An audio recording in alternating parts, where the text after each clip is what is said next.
Welcome back to the Real Triathlon Podcast. I am here today with not even any of my hosts because it's the holidays and they're like gone. Lisa's gone. Jackson's moved into a place.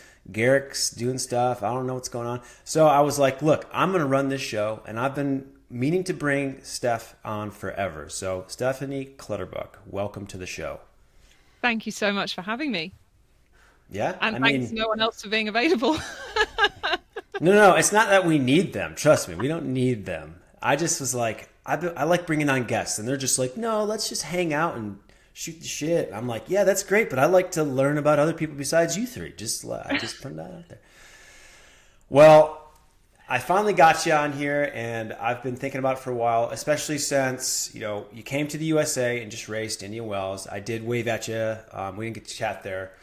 But first and foremost, how are you doing now that we've just kind of transitioned through whatever type of season you want to call it? Pre, post, off season? Post, yeah, I've been calling the last 10 days my holiday. Because I feel like even off season makes you feel like you've got to achieve something in it. And I think actually off season, like off as in not racing, has a purpose. And I'm like, you know what? This is just holiday. This is just do whatever you want with no pressure and actually recover, because this year's been hell. And I needed to just recharge a little bit. I was emotionally exhausted rather than physically exhausted, which is a weird space because I think previously I've finished seasons being like, yeah, I've spent all of my coins this year and I'm done. Whereas I kind of finished the year like physically I've achieved nothing that I wanted to, but emotionally I have used absolutely every part of me to get through this year. Now, you've gone through, I'm sure you've talked about it on a ton of podcasts in terms of the struggles. Just give us like a quick 30-second of those levels of struggle you've had to deal with over this last year, because I know it's been a lot. Yeah, it has been a lot. So in May, I started to experience chest pain. In June, I was diagnosed with myocarditis, which is inflammation of the muscle around the heart. That then led to like 2 more diagnoses, one for ILO, which is exercise-induced laryngeal obstruction, which is the closing of the voice box when you exercise. And then the like more kind of considerable diagnosis of postural orthostatic tachycardia syndrome, which is a nervous system disorder brought on by COVID, we think a couple of years ago, and then made considerably worse by myocarditis. And it causes things like dizziness upon standing. My resting heart rate increases by 50 when I go from sitting to standing. It doesn't drop down again. I get nauseous. My digestion is terrible. And weird things like I get really dry eyes because my brain doesn't tell my body to kind of send moisture there. And it's a vascular issue. So basically blood pools in my feet, which is what makes you dizzy. So yeah, it's been a lot. And the second half of the season was kind of, I guess, defined by finishing Kona, which was huge after all of that happening June, July, August. But then trying to figure out how to train with a condition like POTS as a professional athlete when I get like standing up running is really hard and makes me incredibly tired. But obviously that's quite a considerable part of doing an Ironman. So I need to figure it out. Well, what an identity shift you've had to go through with, feeling competitive, wanting to have a charge of a year, and then still having Kona there, just like, well, I'd like to be ready. I'd like to be fit. And like everything's just like slow, like you're trudging through mud, I bet, as you're trying to sort all this out. So emotionally, I can imagine why you're a bit exhausted right now. Yeah, I'm pretty sure I cried every single run session through August because I was like, there was genuinely a point that I was running at 545 to 550 per kilometer with a heart rate over 170. And you're like, this is 2 months till Kona and this is where I'm at. Like, this is so far away from even being at a point that I would feel happy turning up on a start list, let alone I'm racing a world championships in 2 months. Talk about some 3 steps forward, 18 steps back. Just I can feel for you. This is a tough year for most athletes in the sport. Not to nullify anything that you've just said, but like a lot of stress fractures, stress reactions. I broke my femur. Illness and injury has been rampant this year. And if you've been able to get to a start line and then much less finish a lot of races that were on your initial set out from the start of the season, like congratulations, you've had a good year. Yeah, for sure. Well, after 70, yeah, I mean, I saw you at Kona. That was amazing. We were all super stoked. Also, like that, the purple Ventum, I've just been like cheering you on. So ever since I saw, I was like, I want mine to be purple too. Like I've just been loving what you've been putting out there with owning that design. And I think like when I think of that color, I just like that's Steph's color. You Oh, just thank you. you put it on the limelight. So move me through the last few weeks after Indian Wells. Like, what is, talk more about the holiday. What does that mean versus like a standard athlete who's OCD and just can't stop? How does it work? So I'd say like in previous years, I was that athlete that just couldn't not train. But then this year, having that forced period through June and the beginning of July where I was not allowed to exercise. Medically, I was told that you should not exercise because it could put your life at risk, basically. I felt like all control had been taken away, and I was obviously absolutely miserable because it's the middle of the racing season and I'm not exercising. Like, this is ridiculous. Whereas now, with this understanding of POTS and it being a nervous system disorder that is triggered by stress, I recognize like training is a stress, racing is a stress, traveling to the US is a stress, traveling home is a stress. I need to let my body recover, but equally it's my choice to do it now. Like, I had the period where I was told I can't, and now I'm choosing to for my own benefit. And it's been much easier to settle into that than previous years where I felt like I've been in a bit of a hamster wheel. Like, I've got so far that I need to go, so I need to get a head start now. Like, I definitely don't need rest because no one else in the world is resting. So I'm just, which is obviously a lie because everyone else most people take a holiday. So it's been really refreshing, and I've been so tired this year, and actually genuinely like body tired, to the point that I was napping on the floor to have the energy to climb up the stairs to have a nap in my bed. Like that's the extent that I got to. It's been really nice to not feel like that and be like, you know what, I'm going to go to IKEA today because we need to buy some furniture, and I haven't had the energy to do that because I haven't had the energy to make a choice about the furniture I want to buy. You're like, I can't wait to go to IKEA to pick out some things and probably have a fight with my significant Yeah. other. Oh, we have a rule. He is not allowed to assemble furniture. I'm the one that does it. Oh We my don't gosh. do it together. It can't be done together. So it actually just leaning into being a normal, what is normal, but a bit more like have the freedom. And the rule that I set out for myself was, I can't choose exercise over doing something else. So if someone says, you like, do you want to come for a coffee? I can't be like, no, because I want to train. If that's why I'm saying no, then I've got to go and have the coffee because I don't always get that opportunity, which is it's just been really nice, especially like traveling to see parents and not needing to take bike, swimming costume, 8 pairs of trainers, a helmet, a turbo trainer just in case the weather's bad and all that sort of stuff. It's like, oh, I'm just gonna get in the car and like, yeah, sure, let's go to the driving range and play a bit of golf. Like, why not? So it's been really fun. I've liked it. It's weird.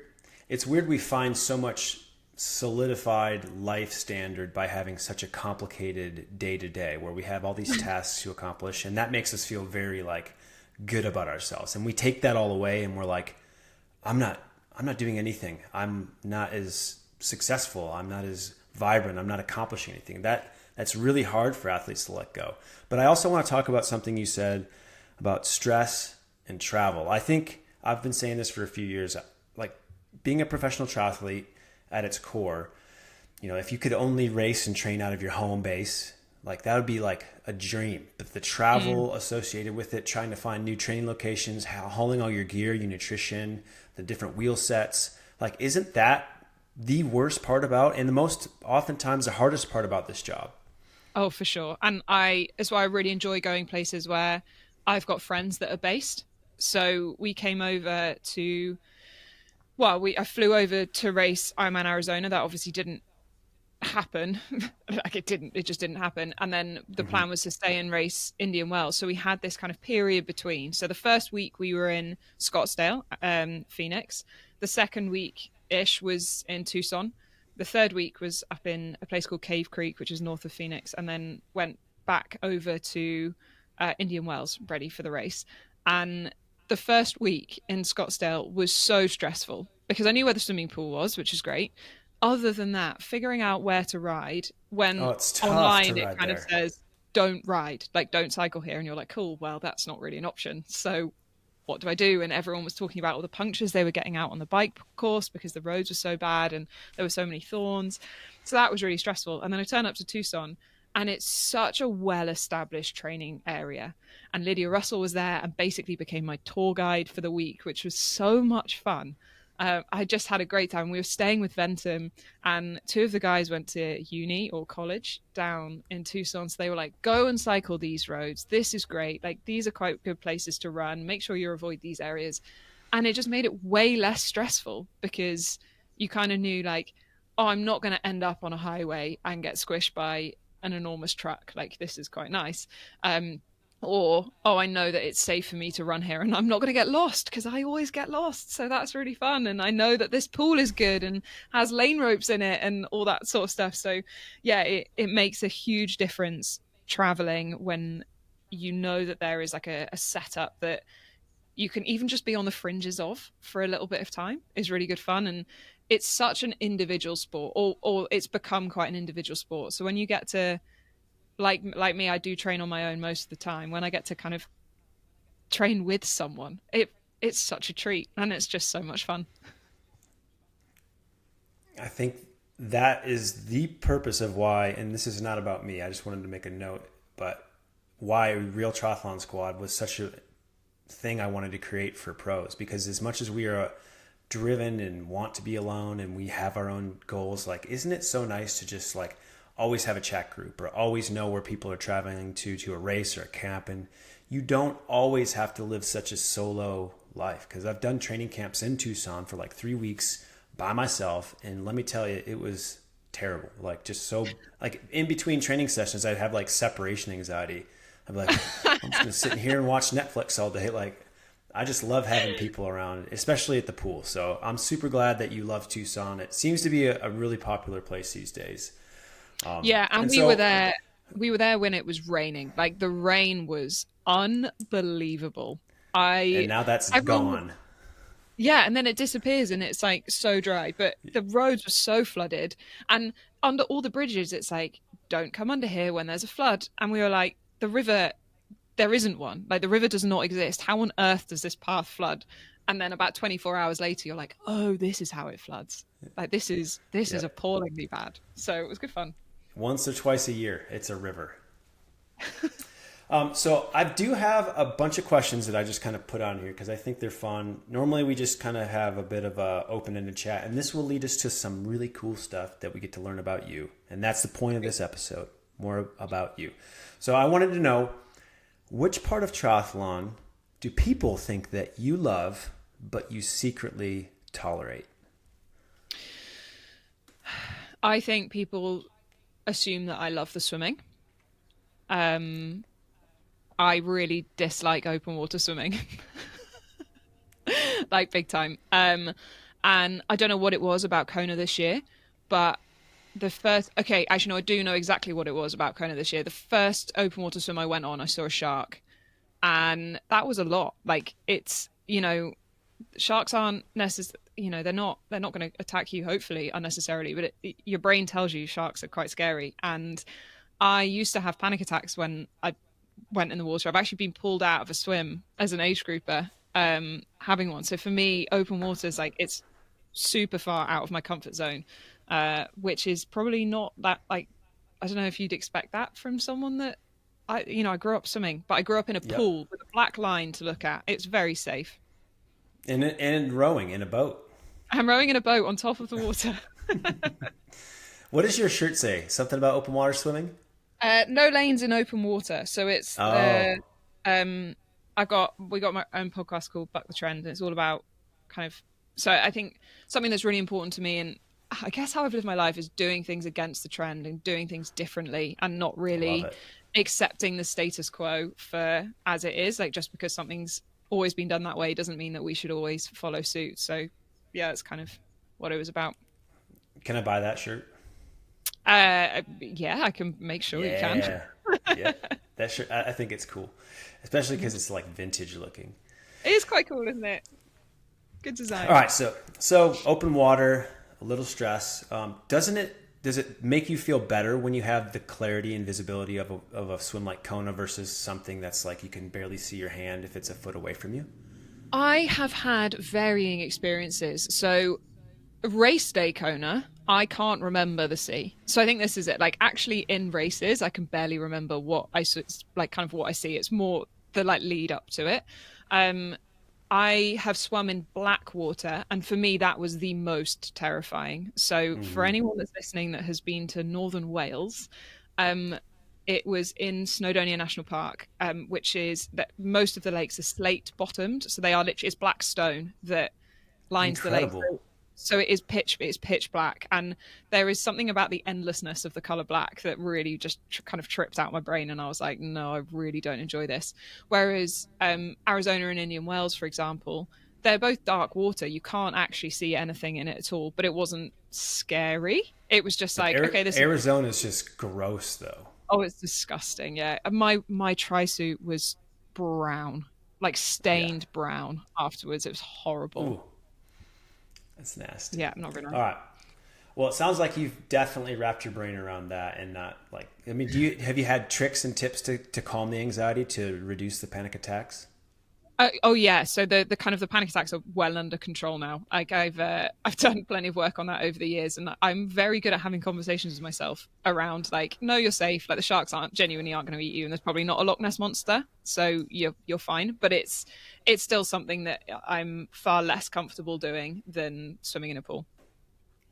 Yeah, and I think that's the toughest part for our sport, right? It's the biggest barrier to entry. It's why people are like, I could never do that. And it's because of the swim. It's such a unique environment that we're just not obviously designed for. But we're like, we're not quitting.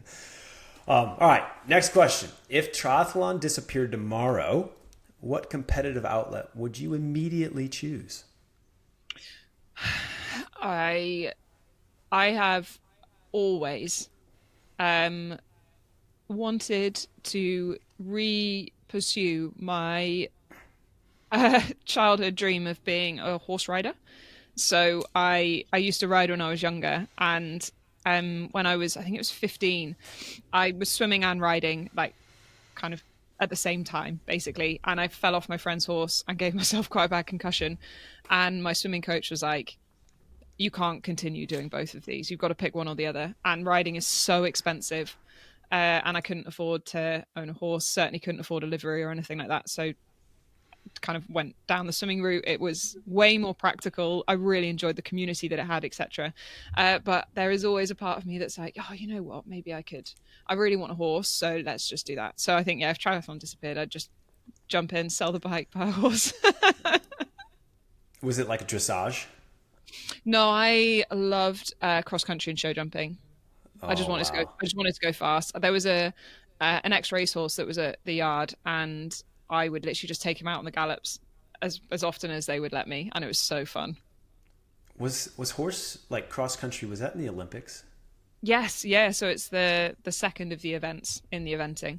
Yeah, I watched it. I think this past cycle, and I was like blown away with like the different terrain. Anyways, I thought it was super cool. And my wife, her dad is a horse trainer and was a jockey, so like horse racing. Wow. The first time I went to a horse race was like the Breeders' Cup here in Del Mar in San Diego. Like I just like that is a different world. It's crazy, and like the way they train horses is like so old school. Like it's just nuts. They're like, yeah, let them run once a month real hard, and then they'll just chill. I don't know. There's just all kinds of weird. And then they go in the walkers, like the circular things, and yeah, it is a totally different world. But one that has always, yeah, I mean, not that I would ever end up going back into it, but it's something that I would love to. Hey, if you found something to fund it, maybe it would be worth it. Because, I mean, that's just it. It's just expensive. Okay, horses. I got it. That's awesome. Not what I've expected. What is the most unpro thing that you do during heavy training blocks? Oh, God. I have a massive sweet tooth. So, like, I remember like just having conversations with people kind of like, oh, you know, I'll try and do this when I'm in heavy training just to make, you know, the like marginal gains. I find it so difficult to turn down a bar of chocolate. basically. Fair. So I will always have it. It's just, and I don't know if that's on pro or not, but it's certainly not like marginal gains, making sure that the diet is completely on point. It's just for me, I'd love it so much. Yeah, but the mental aspect of just like taking good care of your needs, I think, like, Yeah, I mean, you've probably learned like if you say no to it too much, like then you're just gonna binge and have like way too much, and exactly. then You just feel want awful. it so much. And yeah, so I think I'm very intuitive in terms of like how I eat, and I just I I rebel against myself if I say I don't want something, but I actually do. But yeah, it's not when you're looking at getting absolutely, because I think our as athletes, as professional athletes, our bodies are vehicles and they are engines, and ideally you're putting in the best quality fuel that you can to get them to run as efficiently as possible. Um, but it's not always the fuel that you want. So sometimes you have to give it what it wants rather than what it actually needs. I know. It's like we are an engine, but like cars engines can't like feel good or bad and decide to just be like, I'm gonna kick 20 horsepower out the window today. I'm gonna be a little bit weak just because I'm Yeah, sad. exactly. I don't fancy it. All right, so some behind, stuff maybe that we won't see on Instagram or we wouldn't, necessarily know unless we ask. What is probably the most or the least glamorous part about being a pro triathlete that nobody prepares you for? I think the whole thing is not glamorous. Like most of the time you are tired and my hair stays wet 6 of 7 days a week. Um, the entire house smells of chlorine from drying swimming costumes and towels, and like kit is on a constant wash wear cycle because you're training so much that it has to be. And like I turn up to turbo in my garage in like my hair is a bun on the top of my head. I've got a sweatband on. I've got a puffer jacket because it's so cold during the winter that even walking to the turbo is too much. Um, it's not. It really isn't. Like it isn't glamorous as a sport, and it's it's a it's very much a choice, and it's a lifestyle that you kind of decide that you want to have. And any professional athlete that makes it look glamorous, like I am in awe, because I do not have the energy to make myself look even remotely presentable, because you can't style black bags under your eyes. Like that's Yep. just, you can't make them look good. I've always been a little bit, astounded by the amount of flatulence that I'm just around other pro athletes, and they're just Yeah. like pumping them out. And I'm like, guys, like, all right, this is What are what you we're all doing? about. It's Just protein and also, and like it's the sticky hands from like constantly, like you finish a turbo and your bottles have kind of leaked most of the time, and they've got carb mix all over them, and you've got sticky hands and a sticky face, and you're covered in sweat, and it's like how does this look good? Like this is not glamorous. yeah. I mean, I just came from a swim where they opened 6 minutes late, so I had this rush. There was no rest between sets, and then I went to the park and had to get video of my athletes, and then just came straight here and just had a hat on. I was bundled up. I had to mess my hair all up so it wasn't all flat. Like nothing about our lifestyle is predictable, glamorous, or like polished. No, definitely not. All right. Well, also behind that type of questioning, like when training's going on and you're in it, what is that first training metric that you tend to not care about as much as people think you should, like power, whatever it might be? Good question. I would say power. So obviously and that has changed dramatically over the last year. So with the diagnosis of POTS, my one of the most fun things that's not fun in the slightest about it is my training zones change daily, and everyone's do, right? Like we have this completely misguided belief that our threshold is a set number and our tempo is a set kind of value-ish, give or like that might be 15 watts wide, and my zone 2 is X watts. That's just not It's not even remotely the case. But with POTS, it's even more extreme than that. So my resting heart rate could swing by 15 beats day to day overnight. And that is not an indication of me being ill. It's not an indication of anything other than that's just the state that my body is in that day. So like you extrapolate that out, my kind of RPE to heart rate to watt ratio could swing by 25 watts in a day.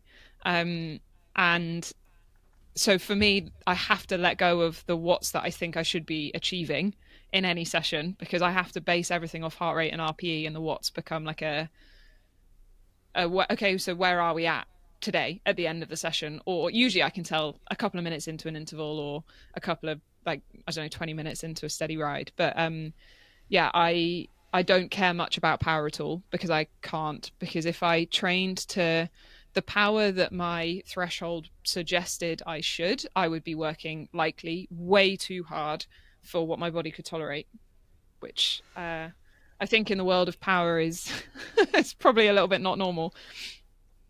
Yeah, that's a tough one. I mean, you're responding to a lot more than just, data and how you feel about data. You've got like a backstory of like, well, here's how I felt, rationalizing that. And it's got to play a number on your headspace as you're preparing for an event, especially like, let's say that would happen 2 weeks prior to a major race, as maybe it did in Kona, when you were struggling to get the heart down. Like, you're tracking these metrics maybe during your sleep, and you're like, something's just not clicking still, but I cannot relent. I have to just do the best so I can show up. Yeah, like I think there was one ride in particular, well, one kind of period in particular that for the same heart rate, I went from holding 175 watts to 200 watts, and it was like 2 days apart. And then it went back again, and then it went back again. So I really have to lean into, it's nothing is a set value. I have to train based off feel and heart rate. And the general trend of power will hopefully show that I am improving and we're seeing physiological adaptations. But fundamentally, the only thing that matters is how I execute on race day. But even that's nothing to do with watts. In every race, the most successful triathlete is the one that pushes the least power and goes the fastest. Like, that's what we want. That's the ideal, so that we can run really well. So yeah, it is a bit interesting, because sometimes I'll coach athletes and they're like, "Oh, I put out this highest watts ever." I'm like, is that always just the absolute goal? Like, did you still how much faster did you go? Because it's a time trial. It's not like a watt trial. Yeah. Yeah, exactly. And how was your fueling? Like, were you able to fuel during that, or did you then bonk straight after because you couldn't take on any or absorb any fuel because you were working so hard? Let's talk about being a woman in sport. Now, what is something women in triathlon are still expected to just deal with? Oh, great question. I think I think it's okay. So this is changing, and the caveat to this is, the women's racing is absolutely astounding. Like, the professional fields are so good to watch, and this is as someone that's kind of racing in them, right? Like, I was getting updates of the Ironman, the Kona race, while I was racing out on the run. It was just fantastic. Granted, I wasn't moving very fast, but it was great. I still think, and I did have a very heated discussion with someone about this not that long ago. I still think there's a discrepancy between how brands treat the women's racing and the men's racing. I don't know if it tracks financially. I do not know the finances of enough people to be able to comment on that. But looking at the brands that turned up to Kona last year versus this year, it was clear that the women's race was quieter still. It was busier than 2023. Like, there were definitely more people there, but in some ways it was also still quieter, with brands choosing not to show up. And I understand the challenges that there is with regards to having like a split location and men and women in different places and endless money. Like, there isn't endless money basically, and Kona's really expensive to get to. But there were people that chose to go to Kona in 24 that chose not to go to Kona in 2025. And I think it's just an undercurrent that exists and is barely even noticed anymore. That it's just a reality that we face, and most of the time won't notice because we're all racing at the same time. I think I'll absolutely support you on that comment about Kona not being as supported. In that, I was there this year, and it bothered me heavily because some of the feedback I heard from brands was that there just wasn't enough athletes there to make sense for them to drive any sales. And to me, that was hurtful for me to hear, because you've got a more consolidated group of dedicated women who've set their standard of lifestyle to show up to Kona. That has been their desire for the year. And you're undercutting their value based off of just sales. And you're not going there to just be supportive and provide opportunities. Like you still should show up, take a smaller crew, share housing, only be there for like Friday, Saturday, leave Sunday, whatever it looks like. I thought it was a big de-evaluation of what Kona really is at its core. It's a big celebration of everybody who got there, and it doesn't matter the numbers. Like, I don't think that expos and these events should be used to just sell product anymore. There's too many D2C companies. People are buying the shit they need when they need it. They're not going to an expo and being like, oh yeah, I want to race that helmet tomorrow. I've never seen that. Like, you've already got that. Let me buy you. Yeah, like, I think it's bullshit. I completely agree. And it goes back to something that I heard a lot when I was at university or college. When we're looking for investment in sports teams, they would always say, we'll invest when you get results. And we're saying, but in order to get results, we need investment, because there are actually things that we need to invest in order to support us. Like, we need to have a full-time coach, or we need to buy, for us, it was boats, because that was what I was doing. I was rowing, and the women were rowing in old men's boats, and they are way too heavy because they're based on weight and all that sort of stuff. So it was a frustration then, and I think it is similar now. It's like, well, we want to see growth before we invest, and we want to turn up. It's like, well, actually, you showing up is the investment that we need to keep driving that growth forwards, because the women's racing is astonishing, and the community of women at Kona was, and that's across age group as well, was absolutely incredible. And it is always such a privilege to race with the best women in the world, whether that's the best 75-year-old in the world or the best professional athlete. Like, it is always inspiring to see people achieve things that they couldn't have ever dreamed of. And I wish that brands could see that as well. I thought that on course, I was, chilling on Elite E Drive, cheering for everybody. And it did feel like there was large gaps between big groups. Like, I just wish there was more women who would have raced. Like, I wish there was 2,500 women on course instead of like around 1,300 or so. Like, it would have been great to have like as much buy-in from women in general, but I understand the barriers to getting women into our sport. So I know you're definitely a proponent for and working hard on that, and you're setting a great examples too. So I think we're totally agreeing on that one. And then something else related to like your personal experience with the sport as a professional female athlete. Do you find more pressure to be relatable or dominant when it comes to personality, and which one feels more authentic to you?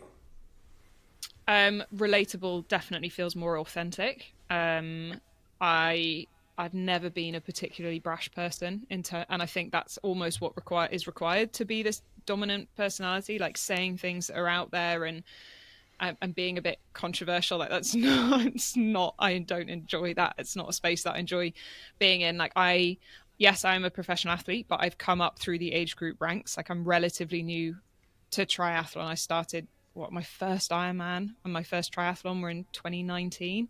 My second was in 2021. Like, this is all still new and exciting, which is fantastic. So for me, it's much easier to share that story and show how you can go from literally not understanding the sport. And I was telling someone earlier today, my first run, I think, was 4K. I'm pretty sure I was at like 6:15 per kilometer. My heart rate hit 200. Like, I was not good. I was not good at running in the slightest. And then I have got myself to this position, and I see myself in the sport for a long time, which is fantastic.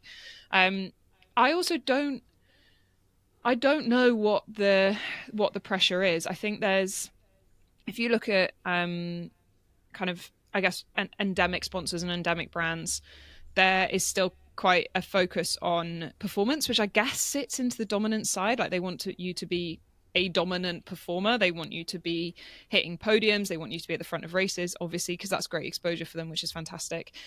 More and more, I'm seeing from, I guess, brands that are within the sport, but mostly those that are on the fringes or are outside of the sport. It's the storytelling element, which sits much more on that relatable side. They want people who are able to engage audiences, who are able to inspire, who are able to share their stories. And I actually think that that is what will grow the grassroots side of the sport, because someone will identify to you, see that you've managed to do it, and will want to do it themselves.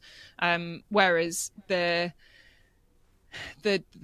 character side, so the side where you're pitting one person against the other and you've got these conflicts, that's great for getting people to watch professional racing. That's great for like creating these huge rivalries within the sport that will get people bought into watching live streams and broadcasts. But I don't know if that necessarily grows the grassroots side of the sport and increases participation.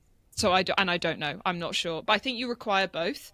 And for me, I'm much more comfortable in the side where I just get to share Steph's journey as a professional athlete and someone who has gone from working a corporate job as an age grouper, deciding that I wanted to qualify for my professional license, and now getting to live my dream. That's what it's all about. I mean, living your dream with the struggle and uncertainty and struggles, whatever it is, like, it's probably more valuable than having the standard corporate lifestyle. Oh, I hated my life in corporate, so I much prefer this. Yeah, sorry, I'm stumbling, but even if it's a bad day, like you get to look around and you're like, I'm still riding my bike outside today. It's pretty good.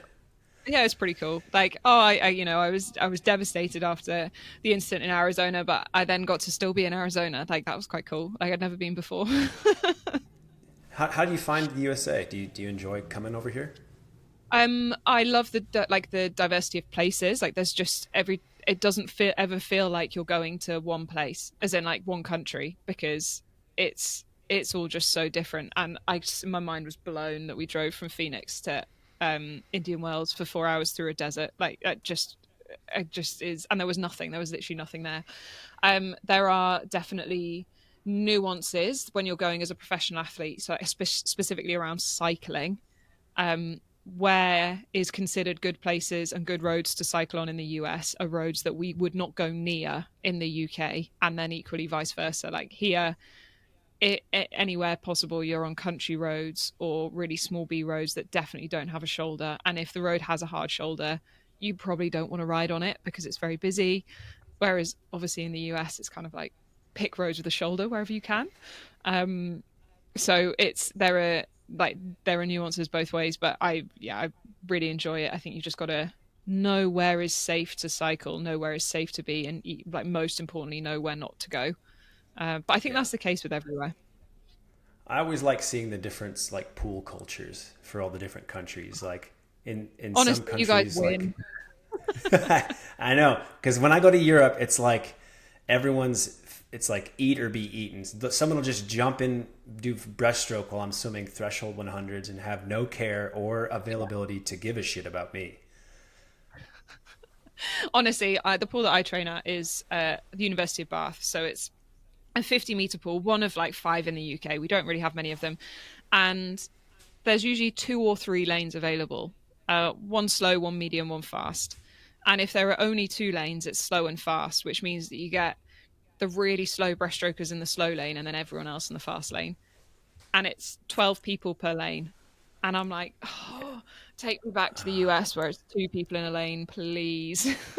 Yeah, at least you're going to be sighting every lap many times. Yeah, true. I'm good at dodging people. Okay, so some more of these other little quick ones that I think might be fun to ask you. What is your most irrational race day superstition?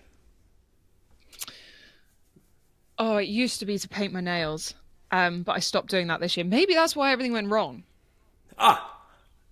We figured it out. I stopped painting my nails.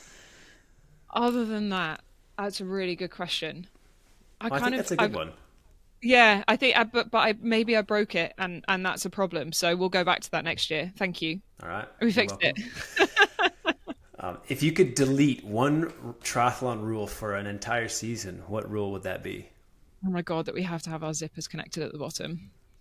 Yeah, and wear Yeah. bibs on the bike Yeah, like, can we in just, Europe. why? Yeah, but yeah, exactly. Bibs on the bike, bib numbers on the bike is just Oh God, waste of aero.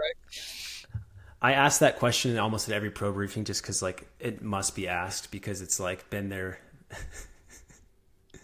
Yeah, like it's totally like we have the numbers on, but I do understand because I have also required the emergency number that's on the back of the bib. But can we not write it on the sticker on the bike? Like, can we not do that instead? There are other ways to carry an emergency number. So, yeah. And anyway, who actually fills in the numbers on the back of the bib? Yeah, I don't think I've ever written in my emergency contact information on the back.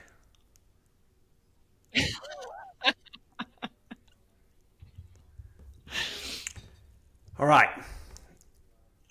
Who is the athlete you secretly love racing because it brings out the best chaos? Oh, the best chaos. Um, so I love racing races that Cat is racing because it's like she is going to make it really hard for someone.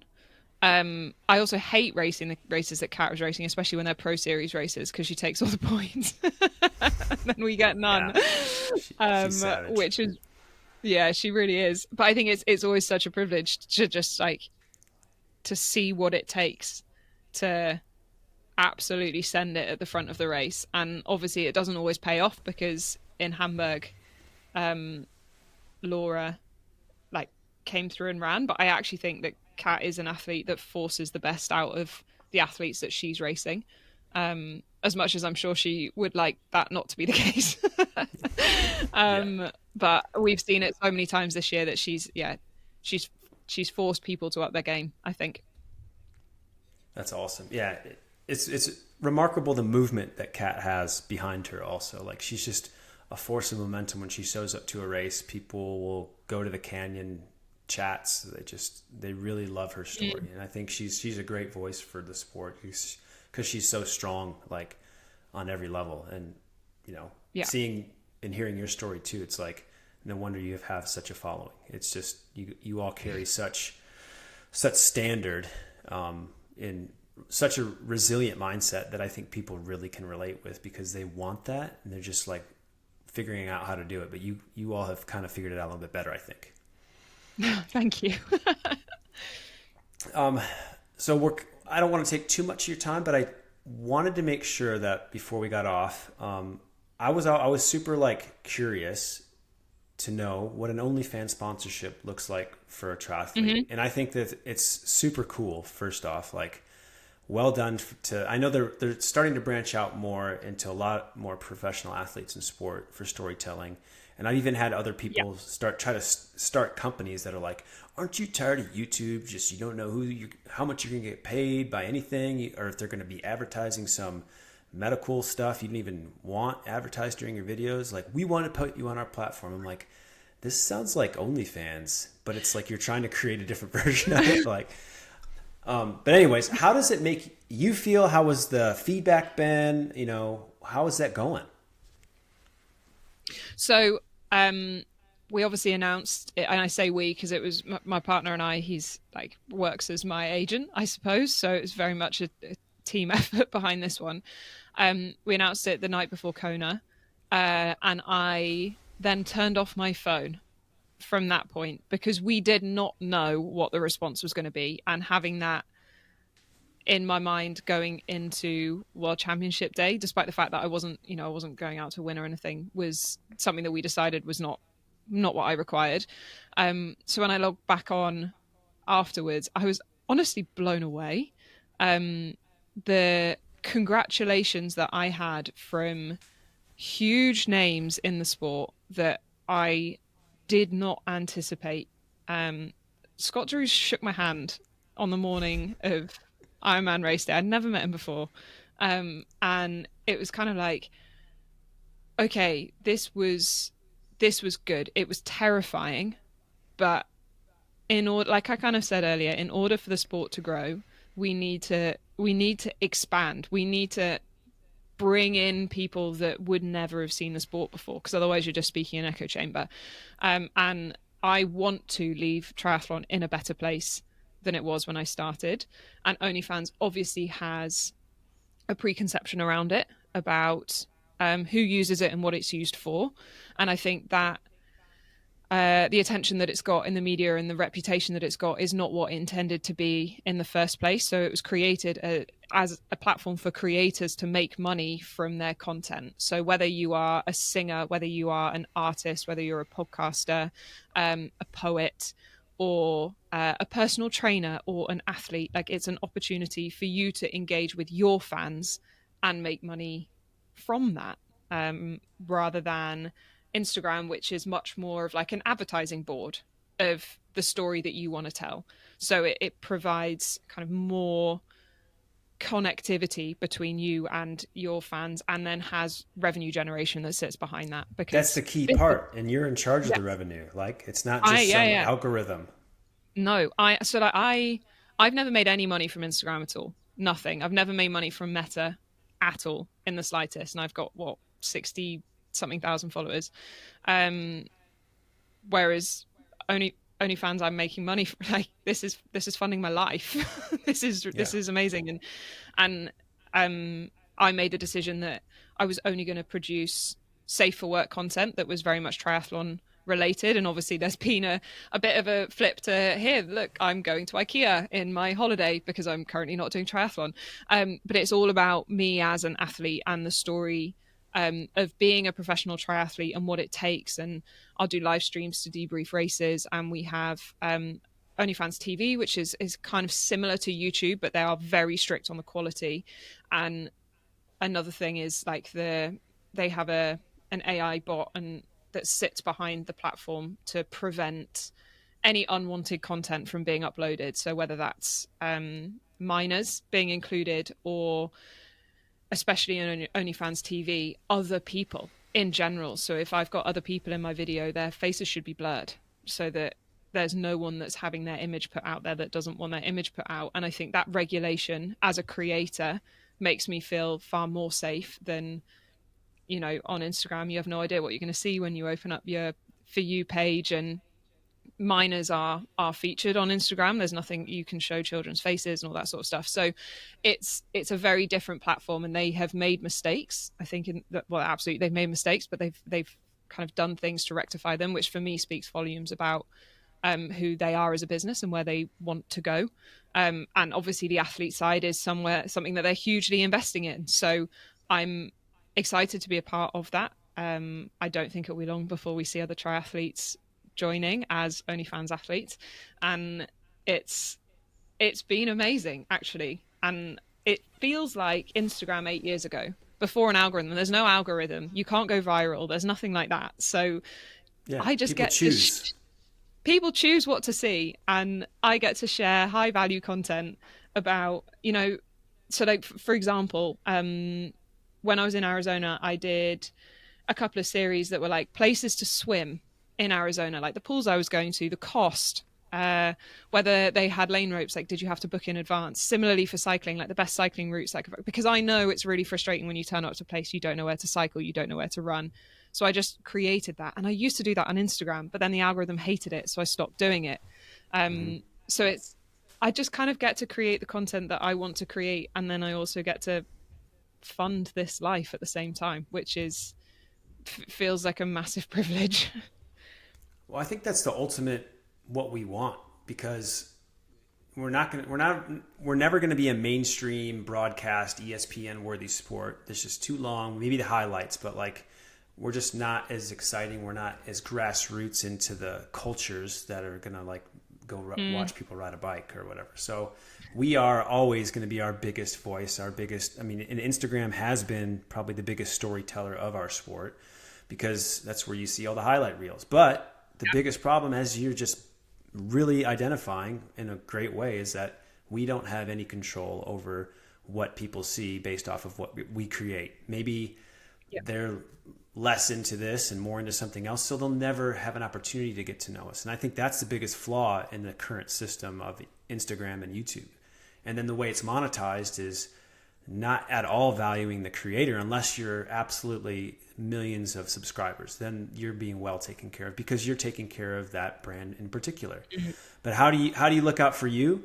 Well, you make your stuff, it's your voice, and people choose to put money into it and to be part of your journey and to support you. And I think OnlyFans in general, when this came out, we did a podcast when we learned about it, and I was like, Lisa was like, "Oh my God, this is the best thing ever."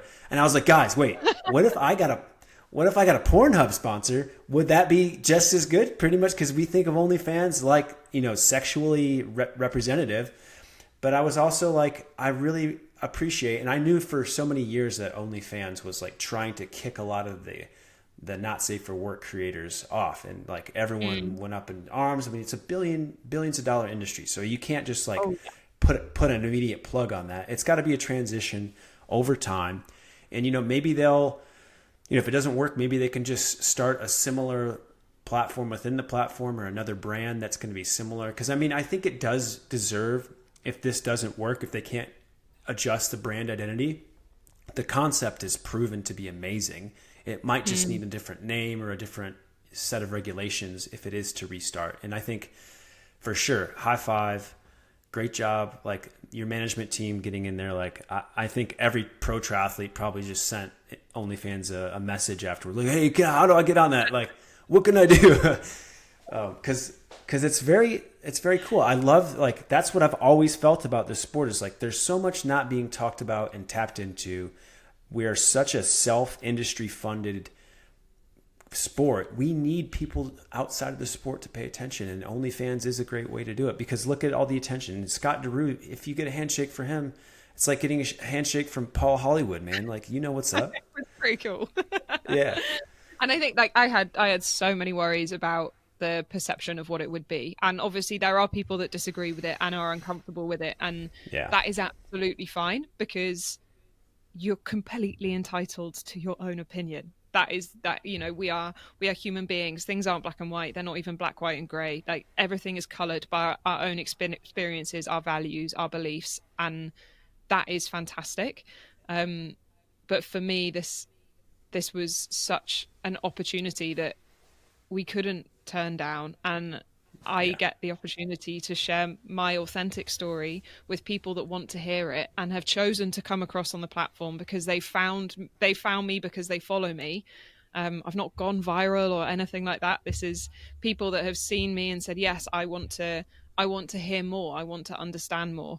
And it's been fantastic, and I really hope that that perception continues to change because it could help change other people's lives. And the more professional athletes that get to stay in the sport because they want to and not forced to leave because they can't afford to do it anymore, will only help push, especially the women's side, like female professional sport forwards. So I'm excited to see where it goes. Yeah, I completely agree with you. I'd love for them in the future to have a OnlyFans athlete hub. That maybe you can then see the other athletes that are on the platform or other OnlyFans like sponsored athletes. That would be fantastic. Hopefully it will come. I don't know. I'm not sure what their plans are, but it would be really powerful to be able to separate that out. But OnlyFans TV at the moment is probably the best place to do that. So you've got a lot of really cool athletes that are filming incredibly high quality long form videos to show like a behind the scenes of cliff diving or ultra running or the MotoGP stuff. And it's just a whole nother world that, is really fantastic. Well, with a massive budget and good creators, you can do so much. And that's really what they're showing. I love it. Well, things are changing. We're headed into a new year. We can leave a lot of stuff behind. We can learn a lot. I hope the questions today were super fun and you'll come on again, maybe with Lisa too. I'd love to have Lisa and you just have a chat. Like that would be great. That would be amazing. I'm bummed she couldn't be here. I know she's just in Panama with her husband. They're coming back home soon, so they can come to Cozumel in January. No big deal. And if you want to come to Cozumel ever for our team camp, you just let us know. Thank you. I'll take you off on that. Yeah. Well, it's been great to finally get to chat with you a bit. Of course, we'll be paying attention. We will have a lot of links and stuff where you can find stuff in the show notes, and on our video podcast on YouTube, you can find her links for, of course, her OnlyFans also.